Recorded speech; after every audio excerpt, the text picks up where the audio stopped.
देशाचं नुकसान झालं, त्याचबरोबर विरोधी पक्षांचं नुकसान झालं असं देखील त्यांनी म्हटलंय. म्हणजे प्रादेशिक पक्षांवर गेल्या 17 वर्षात जो देश उभा राहिलाय त्याचीच फळं मोदी आणि त्यांचे लोक आज खात आहेत, इतकेच मी सांगू शकतो. मग काल उद्धव मोदी असं म्हणतायत की पंडित नेहरूंनी देशाला आळशी केलं. काय? पंडित नेहरूंनी देशाला आळशी बनवलं. मोदींच्या काळामध्ये आपण देशाला किती कर्तबगार आणि कार्यक्षम बनवलं ते सांगावं ना. बेरोजगार रस्त्यावर पकोडे तळा.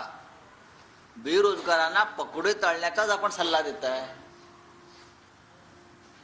याला तुम्ही नक्की कोणत्या दिशेने देश घेऊन चाललेला आहात?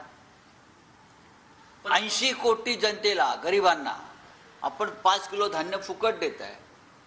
हे का कार्यक्षम बनवण्याचं लक्षण आहे का? 80 कोटी जनतेला आपण मानसिक 5 किलो अन्न फुकट देणं, ही तुम्ही गुलाम बनवण्याचा कारखाना या सरकारने निर्माण केला आहे. लोकांना रोजगार हवा आहे आणि तुम्ही रामलल्लाच्या दर्शनाला फुकटात नेताय. लोकांनी ते मागितलेलं नाही आहे. लोकांना रोजगार हवा आहे, लोकांना शेतमालाचा भाव दुप्पट हवा आहे, मिनिमम सपोर्ट प्राईस हवा आहे. याच्यावर बोला. ह्याच्यावर बोलताय का? या देशातला दहशतवाद, गुंडगिरीवर बोला. या देशात तुमच्या लोकांनी निर्माण केलेल्या भ्रष्ट राज्यव्यवस्थेवर बोला.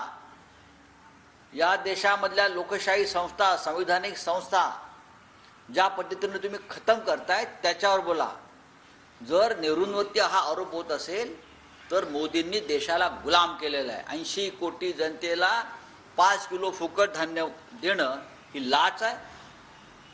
लोकांना अधिक आळशी बनवण्याचा हा प्रयोग आहे. तुम्ही फुकट खात राहा, तुम्ही आयतोबा म्हणून जगत राहा.